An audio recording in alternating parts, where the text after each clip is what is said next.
Hello and welcome back to Crossroads of Cognizance, the corner of Facebook and YouTube where we discuss all things metaphysical, spiritual, happenings on the East Coast, the West Coast, and everything in between to give us some new perspectives, some techniques, some tools, and just to really bring out the more I don't know, the more healing aspects of life, I would say, along with learning about different spiritual practices and traditions from two different perspectives. Oftentimes we come together on them, though. So, if this is your first time with us, you're definitely going to want to hit like and subscribe on YouTube and on Facebook. Give us a follow so you can know when we're going live. It's mostly every Thursday. But just to get that notification of what we're talking about and what's going on.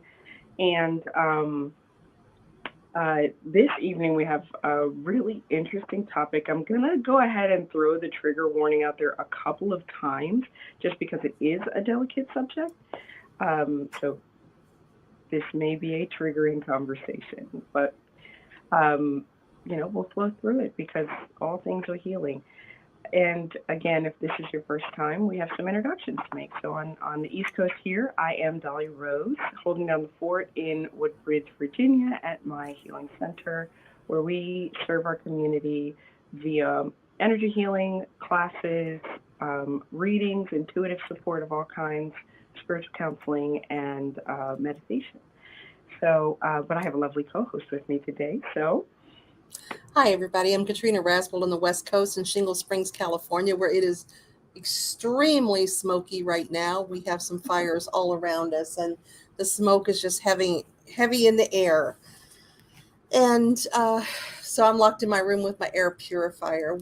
I'm at Crossroads right now, the metaphysical store. We are specialists in handmade magical items such as incenses, oils, hoodoo products, baths, salts, sprays, candles for all different sorts of spell work that you might want to do. We also do the spell work on your behalf called setting the lights if you prefer that.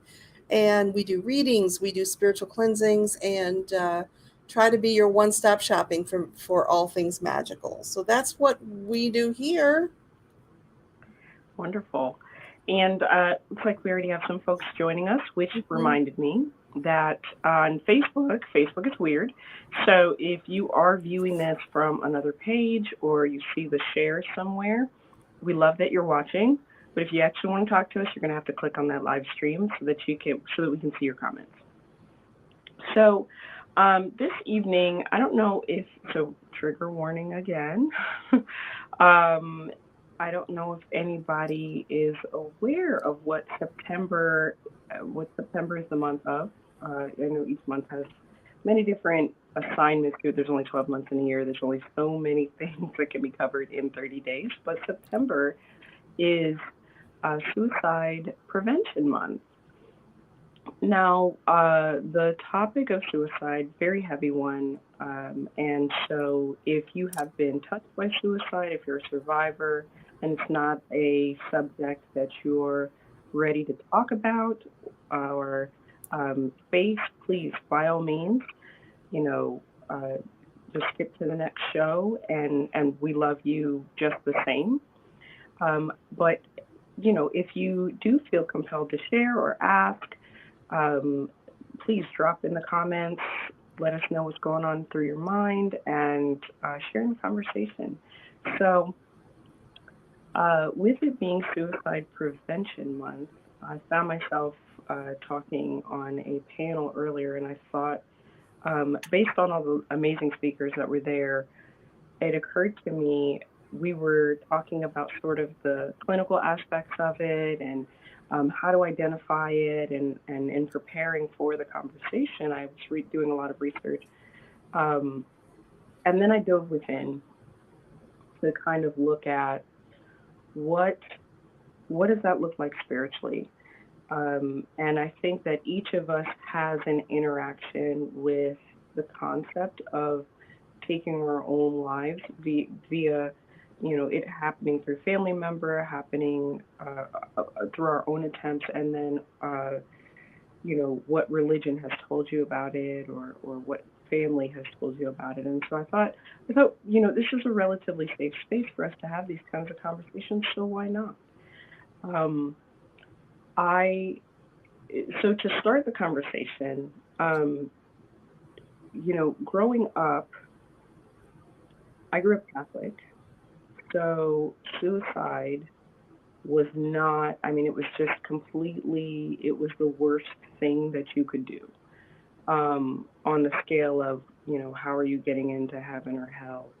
And it was it was something so feared, that I don't recall ever really touching on it in church, because the priest would give sermons. I don't know if that's still common in like all Catholic churches, but we'd have little sermons beforehand, and it was it was sort of like briefly skipped over. It was like, don't do it or you can't be forgiven, sort of situation. And when you're a kid and you're in a religious setting, forgiveness is all you ever want. You want God's approval.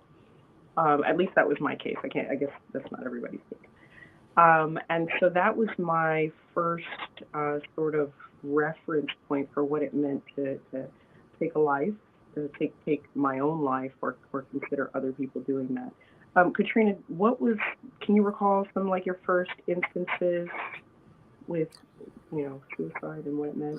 It wasn't something that was ever discussed when I was growing up. Mm-hmm. I didn't know that people did that or could do that or how they would do that. We were raised Protestant, but it was still considered a sin, but it was not discussed.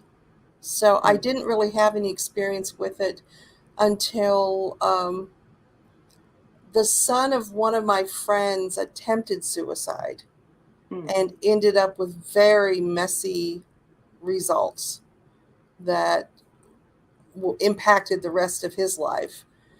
And seeing all that my friend went through um, was quite stunning for me. And of course, by that time I was an adult, so I did know that these things happen, but I had not had personal experience with it. Um, I counsel a lot of people who are survivors of grieving people who have lost someone to suicide.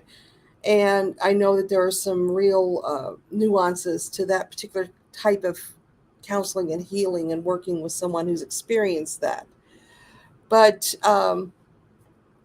I haven't, the greatest experience that I have had with it is that a friend of mine committed suicide around 3.5 years ago. Wow. And her wife is still dealing with the grief from that suicide. And her wife is a psychologist, and her wife has almost single handedly taken on the field of psychology and the abysmal way that it deals with grief as a Right. result of that suicide.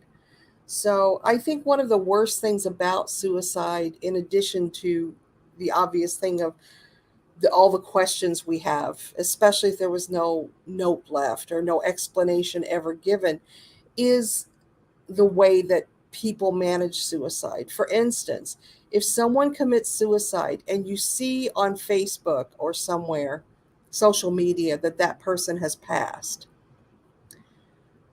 you don't find out that they committed suicide. It's just not mentioned how they died. And that's another grieving thing, is that even when people die of natural causes, they have a heart attack or a stroke, or suddenly develop breathing problems or whatever it might be that causes them to die, nobody ever mentions in social media how that person died. And so if you have not, this is a real pet peeve of mine.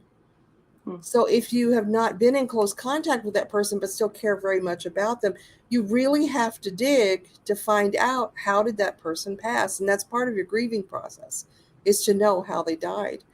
And so I've told everybody close to me, when I pass, get on my social media and be very clear how I died. Mm. Tell it right away. She had a heart attack. She had a stroke. She succumbed to this virus, whatever it might be. But tell people how I died, because a lot of people, when they don't see how a person died listed, suspect that suicide might be the cause, because if it is suicide, it's never mentioned. Nobody ever says this person took their own life. And that's one of the things I admire most about my friend, who won't mind me saying it's Nicole, who, when she is talking about it or teaching classes on grief, or she has a website called unfixablegrief.com where she Mm-hmm. posts videos on YouTube about it. And one of the first things she says is, my wife took her own life. My wife committed suicide. She's very straight and out front about that. And people are ashamed of it. They're Yeah. ashamed of suicide. And so they're processing their own grief. Sometimes they can't bring themselves to say, my son took his own life, my husband took his own life, my sister took her own life, whatever it might be. But it's so important that the people around you know, even though that's a private thing, that they are able to work through their own grief by having facts out there. That's my thought on it as a counselor and as a person who has had people die in droves around me in the last 2 or 3 years. Another thing that happens now is a lot of people automatically think that it's COVID related if someone dies.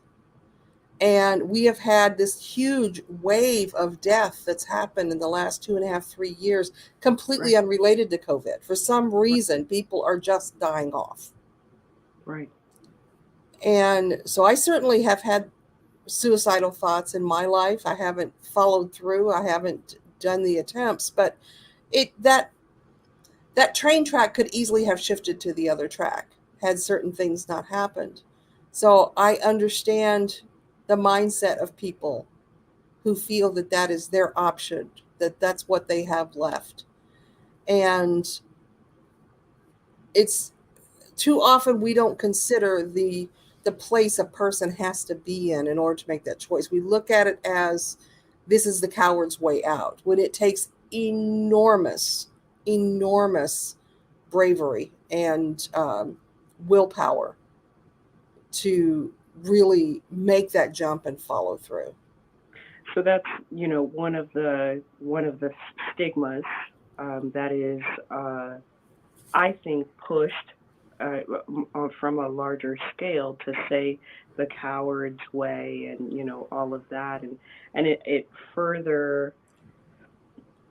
brings further shame to this topic, when the reality of the situation is this is something that, is shameless. There is no point of shame within any of this, even when it comes down to those who remain. You know, you often see, man, I should have reached out. I felt like I should have, and I wish we had had one more conversation. I wish I had made the time, and and those, I think, are very natural. So even in this moment, I'm not shaming any individuals who would, go so far as to say those things, because they are expressing how they are processing their loss.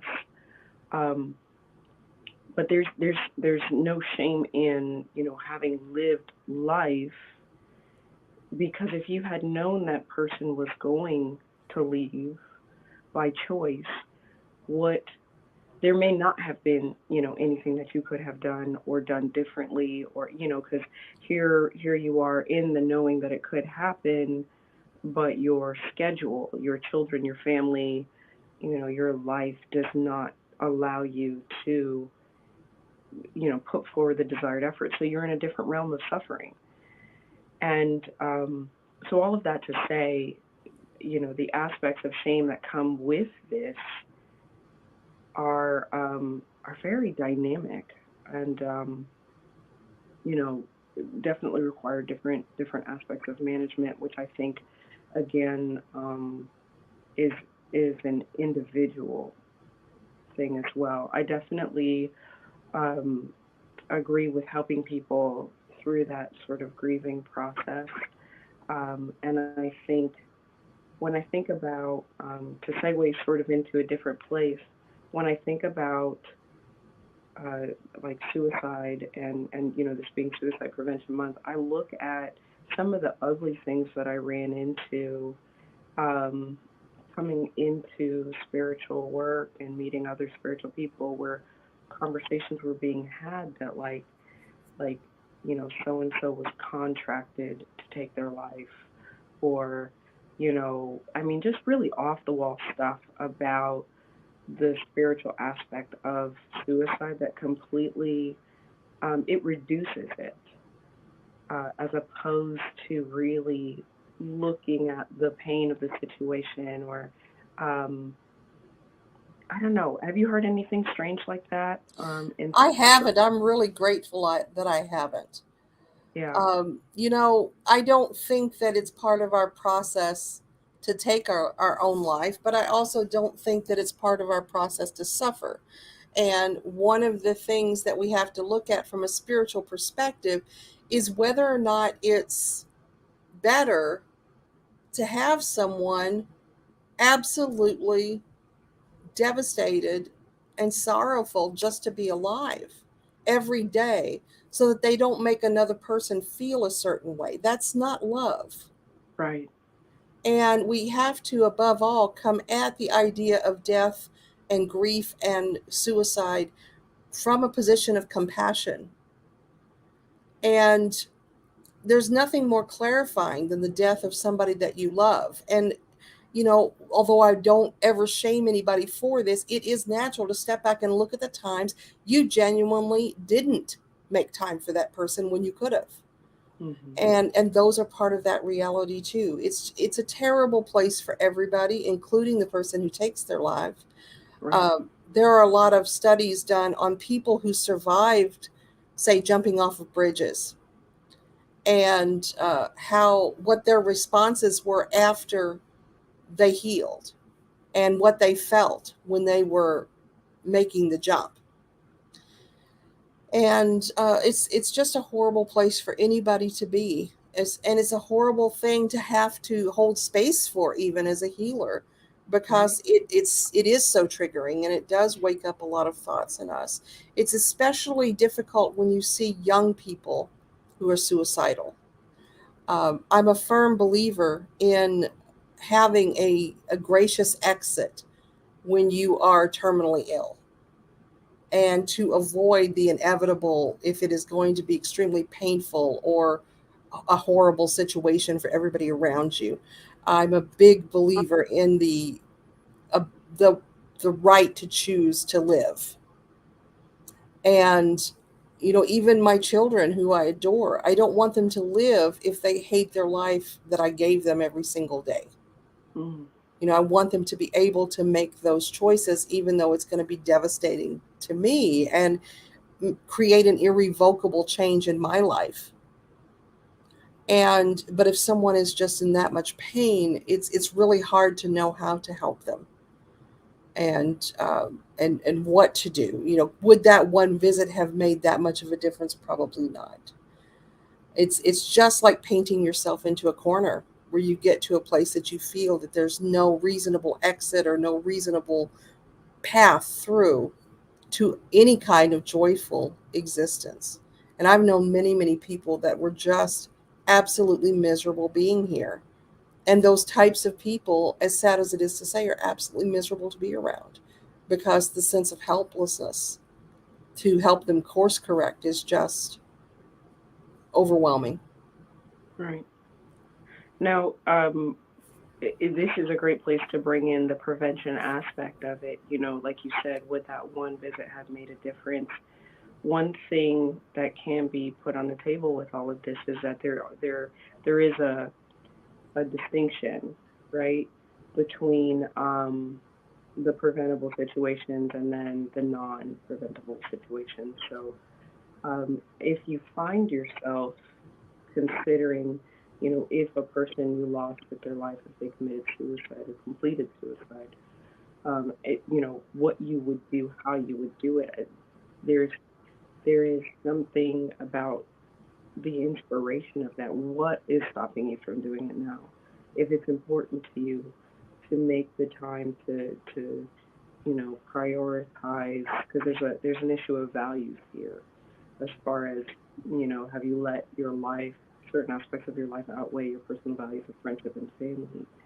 Um, so, the prevention piece being what could you do now that you believe would extend your love, and then do so without, sort of the connotations of I just don't want to lose you, but Mhm. more from a place of, you know, I want to make sure that I express myself and convey the love that I have for you before it's too late, because it doesn't even have to be suicide. It could be, natural death or otherwise. So, um, I have a little bit of an issue with the idea, and this is just me. I don't expect anyone else to endorse this idea. With the idea of suicide prevention, I mm, wish it was suicide awareness mm, rather than suicide prevention, because I really believe that when a person is on that trajectory and have that resolution in their head, that there's very little that we can do to take them off of it. And I would like to believe that there's more, but it usually comes down to things like, think of how your kids are going to feel, think of how mm, your parents are going to feel, think, it becomes about other people rather mm, than about the pain that that person is experiencing. We try to deter it in the sense of, look at what you're going to do to all these people, which often creates greater depression because now their solution has been taken away from them. And I'm not saying we shouldn't do that. I'm not. I do think it's important for them to be aware of the impact of their choice. right, But I also believe that we need to find better ways than what we currently have to help people manage depression and find greater avenues for success in their lives. And we've seen a huge increase in suicide, especially in military members. right, And we've always had a predominance of suicide in people of color and in people who are not affluent. mm, Now, certainly people outside of those realms are just as they're victim to that. That does happen, but we're seeing a predominance. And poverty absolutely is a huge contributor to to the number of people who commit suicide. And so if we could find those ways to redirect some of our national resources right. to changing the quality of life for people in a positive way, I really think we could see those numbers go down. It's just that, I mean, for instance, when I was growing up, it was understood if you went to college, if you married correctly, somebody who was a good fit for you, and you had 2.5 children, and you gave it your best effort, you could reasonably expect to have a good life where you didn't have to worry about things like foreclosures and living in your car and not having food to eat. The people for the last 15 years that have been going out in the world don't have those assurances anymore. Right. We have people getting 4 and 8 year degrees who are working in jobs that don't sustain them.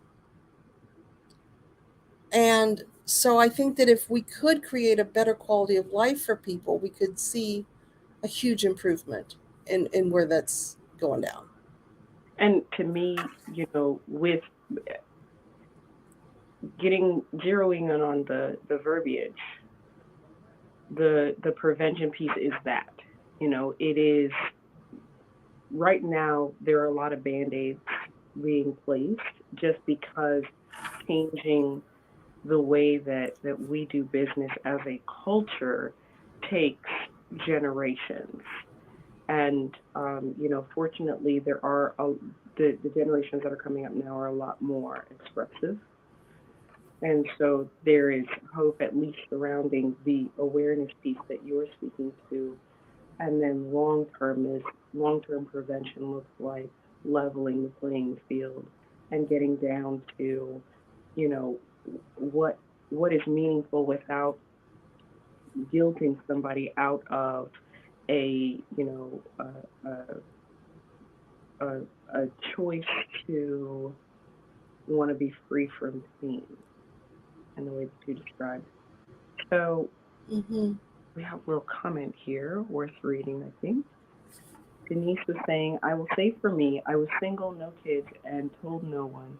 At the time, focus was just on not dealing with the crap and hurt at the time. Just Mm-hmm. swallowed all the pills. Just so happened that the person I let get me to that point decided to come home and found me. Okay, so Denise, you're sharing your experience with suicide, and I want to just say thank you for doing that, and thank you for being vulnerable on our Mm-hmm. show here. So you internalized everything. All of your friends and family believe that life is great.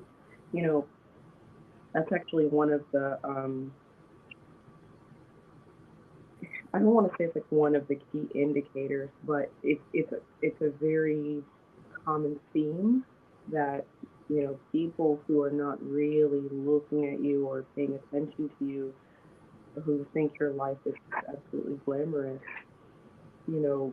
are blindsided when they find out it's not. And um, my instances with suicide ideation are very similar to what Denise is describing. Never completed, um, but going through the ideation of feeling like it was the better choice.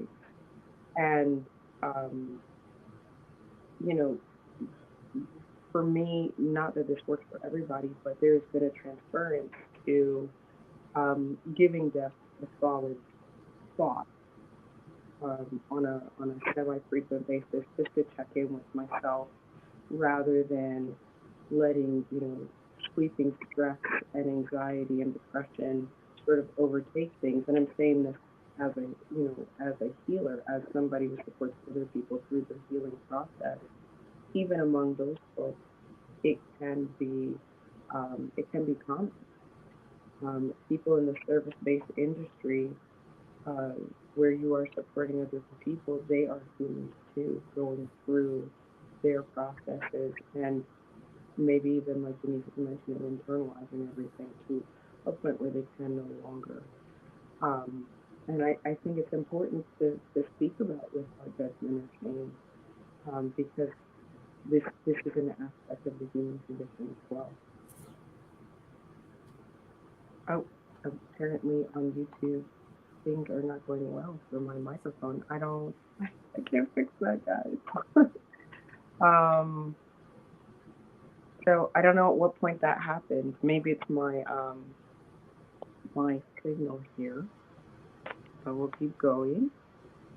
Um, but yeah, I again thank you, Denise, for sharing. Um, My story was really similar to Denise's, where I just felt overwhelmed with things I couldn't manage, that felt like I couldn't get out of, to the point that I really began to feel like the people I loved would absolutely be better off if I were out of the picture. mhm, And I've come to that point of low self-worth a few times in my life, where it just seemed like if I removed myself, everybody else could get on with their life without my stuff coming into play. And it's a really hard place to be. It's really difficult to see your way out of that. There are a lot of things, wonderful things, I would have missed had I followed through completely with that choice. But at the time, you just don't care about those things. What you care right, about is making the pain stop, and just the misery that you're in just has to end. And that feels like the only way for that to happen. And it doesn't matter at least for me, who is and isn't there for you. It doesn't matter the what you perceive as the minimal impact would be to your death. What matters is that that pain stop. And I think that most people who are committing suicide have a very low self-esteem, so that they're not imagining that they're particularly important to people. And when you mhm, bring that up, it feels manipulative. It feels like you're saying that just to keep them there. Not that it's actually true that that they're important and that their death would be devastating. So I can only speak from my own experience in that regard. I haven't. There are very few people that I've counseled that I felt were suicidal, where I really got that idea, or were they verbalized to me that they were suicidal. I've had Right. a few, but not very many. Usually, if someone is genuinely suicidal, they do not seek help. And at least that's my experience. Most of the time, they're pretty forward focused, and it's often the people around them that come to me. I don't know what to do. I think he's going to kill himself, sort of thing. Well, and in crisis counseling, having taken a few trainings, the one of the things that they talk about is the importance of just being forward and asking the question. Hmm. Um, you know, there's also some some chemical challenges that can come with suicide ideation as well. If you're dealing with a person who is, bipolar, borderline, or, even schizophrenia, like we don't have to name off the individual conditions where the brain's chemical process is to self-denigrate or tear Hmm. themselves down internally. And, like Katrina was saying to somebody, well, you're important to me. And shamefully, I can recall a situation where, it was one of my first crisis support calls where that was my only, I was like, oh my God, well, maybe if I tell this person that they're important to me, and they were, it was true, um, that they just will consider backing away from it. And, you have to realize, because I could hear it in their voice afterward, like, one, they do realize it's manipulative. And then two, you get something like, okay, geez, and then there's a back away. You've just become an unsafe person. You Hmm. haven't stopped. You haven't necessarily stopped the moment. You haven't necessarily delayed the process. You have just become unsafe, and maybe they already don't have a lot of safe individuals in their life, and so your goal is not met. I think Right. it's important to like approach these situations slowly. And we've talked about grief on this show in the past, and supporting people, holding space for people, and this feels very much the same.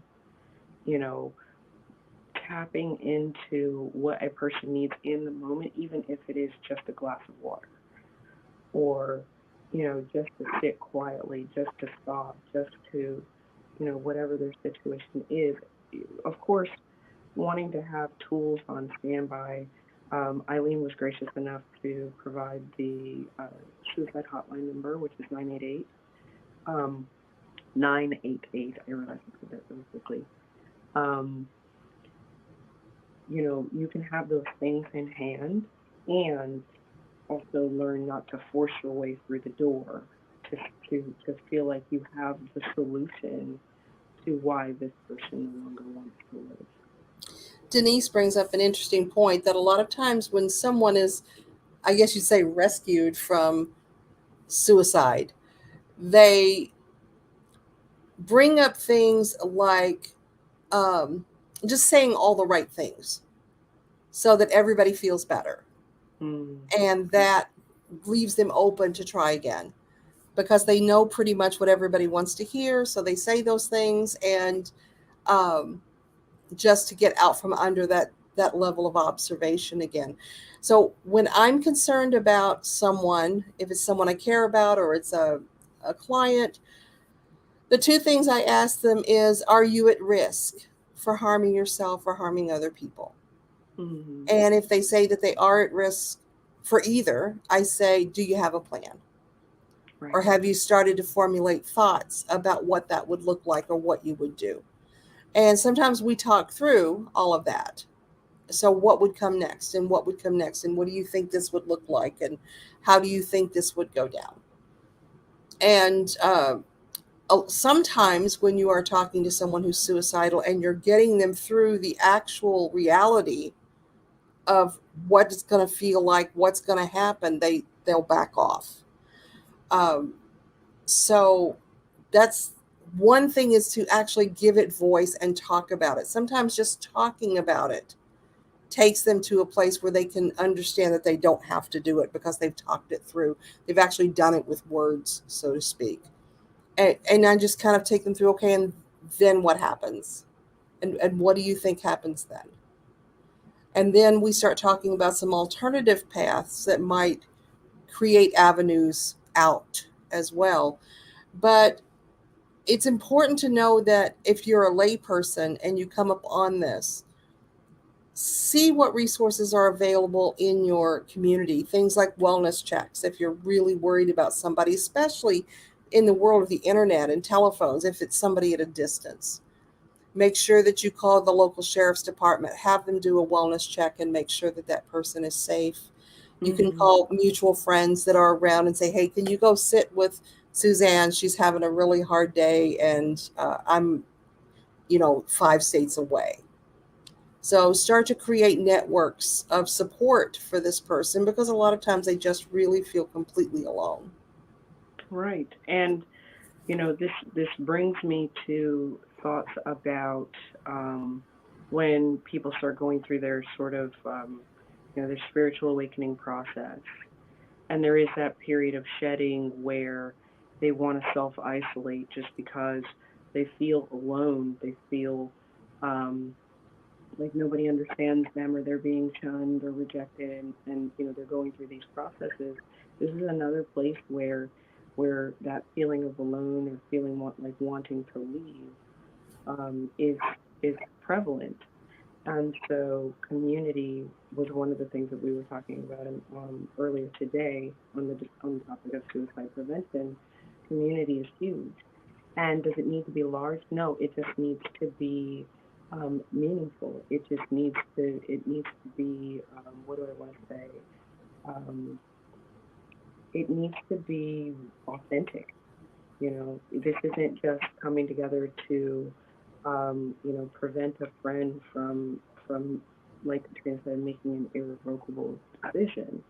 It is about investing in connection. It's about investing in the you that is in them, that can empathize and support in the ways that are needed. And no, you don't have to. It's like Katrina said, you can have the resources, and you don't have to have the solution. Right. Very important piece.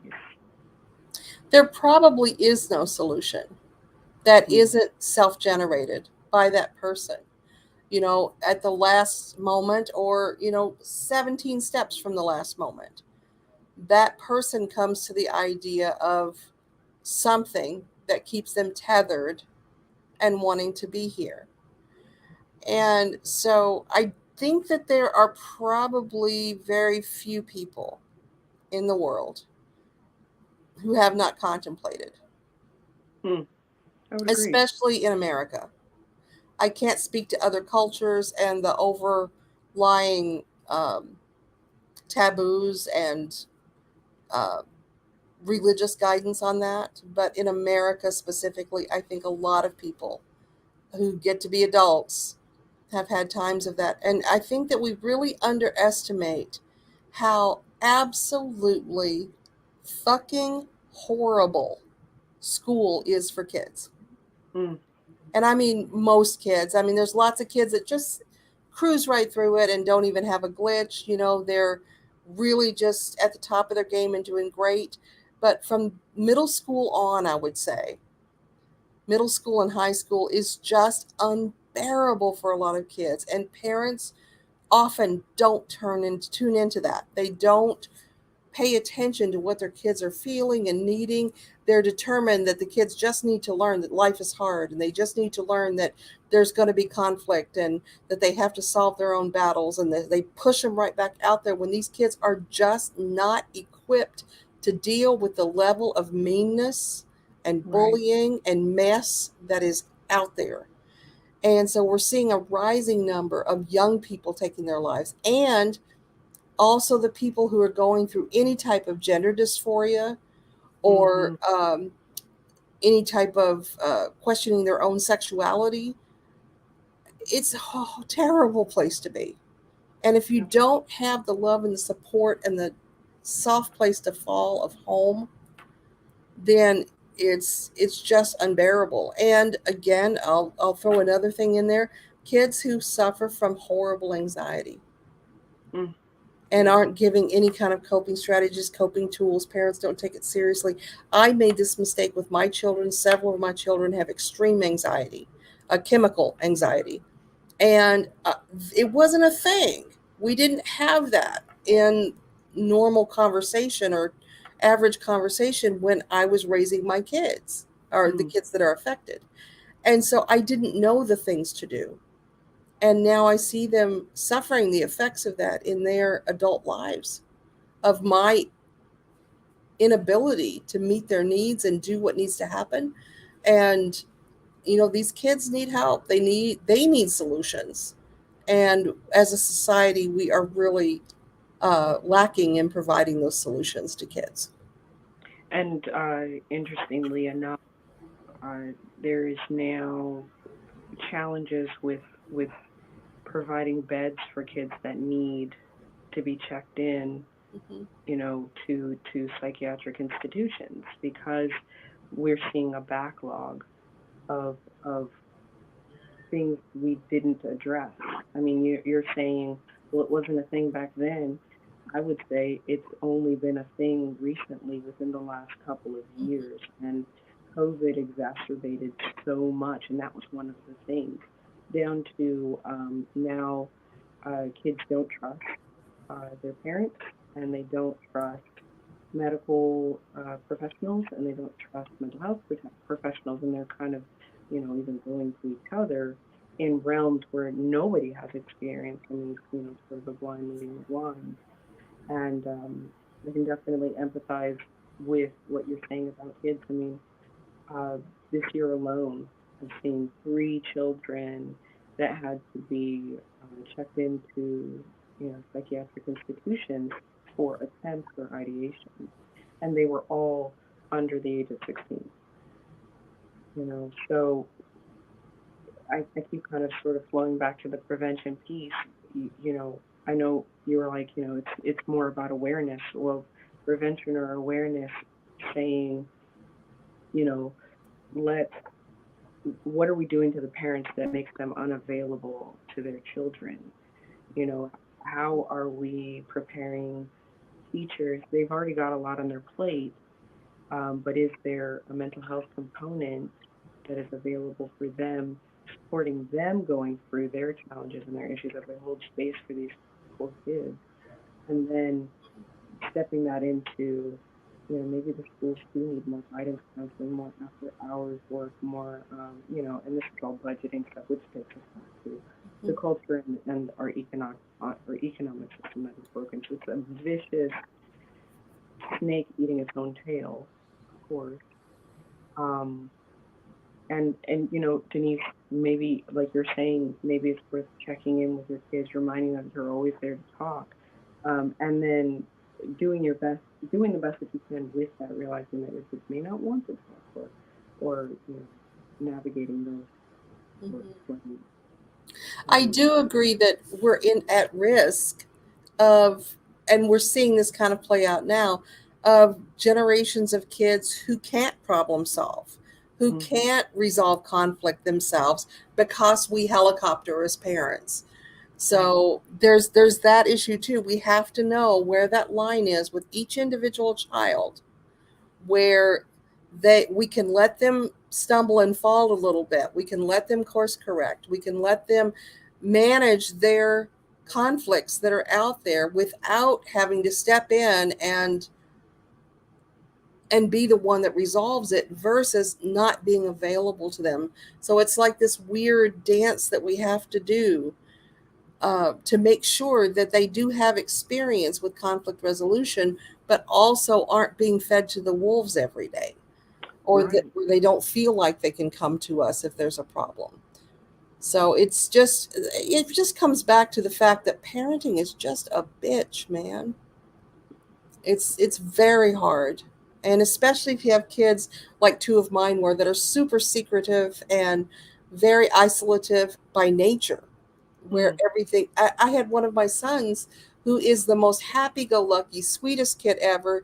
He's in his 20s now, and just nothing ruffles this kid. He's just still water. And he happened to come to me when he was, I think, 18 years old or something, and just offhandedly mentioned, "Yeah, I was suicidal last year, but I worked my way through it." And what? What? He had yeah. never given us any moment of, "I'm in trouble. I don't know what to do here. I'm struggling." Nothing. Nothing. And it was a year later, and he's telling us. Mm. So it's a really tough situation. Right. There's no, again, we've reached a point where there's no real solution, but rather, small moments of mitigation. And in everything that we've talked about on the show in general, from, start to finish of Crossroads of Cognizance, we always talk about self-care and boundaries and things like that. And it seems to me not a solution, but maybe a tool that could be brought into this scenario too, if you are able to implement some levels of self-care, right? I don't know anybody who's like extremely consistent about self-care. But if you can recognize it in yourself, I guess this is where I'm going. If you can recognize it in yourself, it will be easier to recognize the need in others, the need for care, the need for, instead of us just powering through our emotions or our day, or, breezing past something that feels unwelcome, the ability for us to see that in ourselves will translate to our children, to, other individuals. And even then, that's not a perfect structure. I mean, you're invariably, like Katrina was mentioning, you're still going to miss things. But also, I see some opportunity, um, some reflection. It's not the death of our children is not something we ever want to contemplate, especially I don't know. I don't know if it's worse. What's worse? Death of children is terrible. We're not meant to outlive our children. And so it's a Right. horrible conversation to even have. But suicide is a horrible conversation to have and one that's very much needed. So, yeah, I'm glad that we're talking about it. I just wish that there were better solutions available. Oh, sure. And even having this conversation, maybe that eases another person's ability, right, to talk about it, just to say like, hey, if you're out there and you take the chance to check in on a person, looking at it from that perspective, Mhm. you've done more probably for them than than most have. There's So, also the fear of too much help, where you're thinking that you want to talk to somebody and say, "I'm having these feelings, I'm struggling, I don't know what to do, but I don't want to be locked up in a facility." right, that's So, very how do I just talk to somebody without the fear that I'm going to get 5150'd and end up in a special place? yeah, that's very common among government employees and um, uh, uh, unfortunately, like veterans who suffer from Military PTSD. members, yeah. Yeah, and it could just be that they're angry, and it's the first place that people go. Um, I don't know if it's still this way, but when I spent 22 years as a military wife between two husbands, and not it was consecutively, not concurrently, and at those times, if the military member had any type of clearance, such as a secret clearance or a top secret clearance or anything like that, um, their ability to do their job was immediately compromised if they received any mental health support at all. If yep. they went to the mental health clinic and said, "Hey, I'm having a tough time with this," their security clearance was immediately in jeopardy. And it was just like instant high order. They had to report it immediately. And so it becomes this this issue when you're in jobs such as military or police force or uh, many other types of jobs where you're in a stressful situation, but if you receive mental health, your ability to do your job is compromised.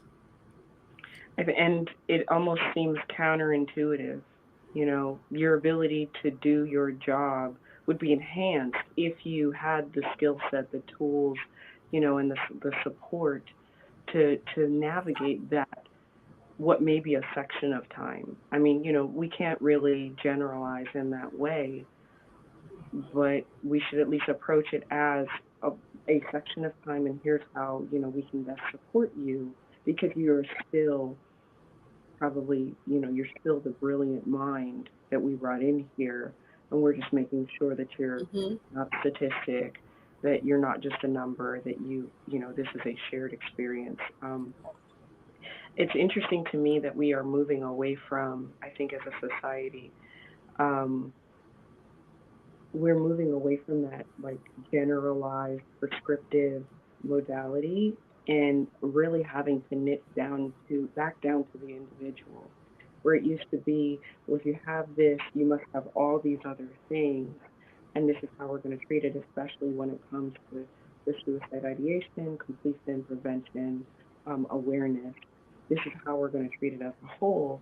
Now we're getting to see the true diversity of what it means to be human, and what how we navigate that mentally and emotionally, to where we can't do those things anymore. And I guess I'm just sort of coming to that awareness in this conversation.